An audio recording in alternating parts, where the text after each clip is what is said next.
দর্শক, এবেলা টিভির পক্ষ থেকে আপনাদের সবাইকে জানাচ্ছি স্বাগতম।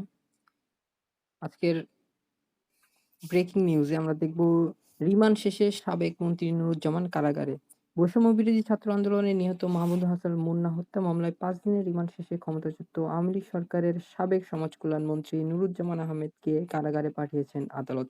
মঙ্গলবার ৪ ফেব্রুয়ারি বিকালে রিমান্ড শেষে তাকে মেট্রোপলিটন ম্যাজিস্ট্রেট ৩ আদালতে হাজির করেন মামলার তদন্তকারী কর্মকর্তা এসআই মোস্তাফিজুর রহমান।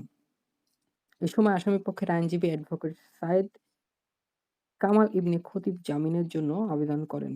জামিনের বিরোধিতা করেন তদন্তকারী কর্মকর্তা। উভয় পক্ষের শুনানি শেষে মেট্রোপলিটন ম্যাজিস্ট্রেট ৩ আদালতের বিচারক দেবী রানী রায় নুরুজ্জামানকে কারাগারে পাঠানোর আদেশ দেন। গত ২১শে জানুয়ারি সাবেক সমাজকল্যাণ মন্ত্রী নুরুজ্জামান আহমেদকে আদালতে হাজির করে ১৫ দিনের রিমান্ড চাওয়া হলে আদালত ৫ দিনের রিমান্ড মঞ্জুর করেন।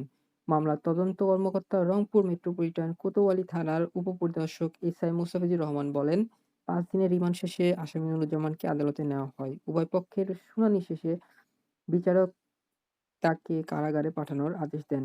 এর আগে গত ৩০ জানুয়ারি রাতে রংপুর মহানগরীর সেন্ট্রাল রোড পোস্ট অফিস সংলগ্ন এলাকা থেকে গোপন সংবাদের ভিত্তিতে নুরুজ্জামান আহমেদকে গ্রেফতার করা হয়। তিনি লালমনিরহাট-২ আসনের সাবেক সদস্য। ছাত্র জনতার গণঅভ্যুত্থানের ৫ আগস্ট আওয়ামী লীগ সরকার ক্ষমতাচ্যুত হলে তিনি গা-ঢাকা দেন।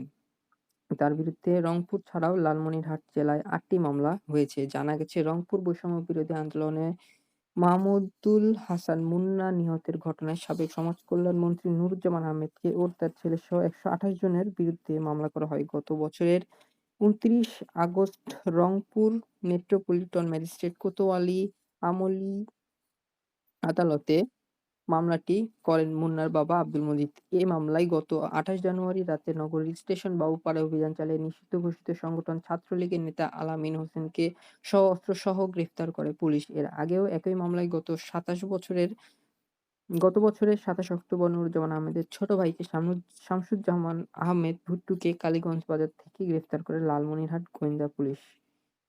দর্শক, এছাড়াও আমরা পরবর্তী ভিডিওতে জানবো ৩ ছাত্রকে ছাড়িয়ে নিয়ে উত্তরায় থানায় হামলা।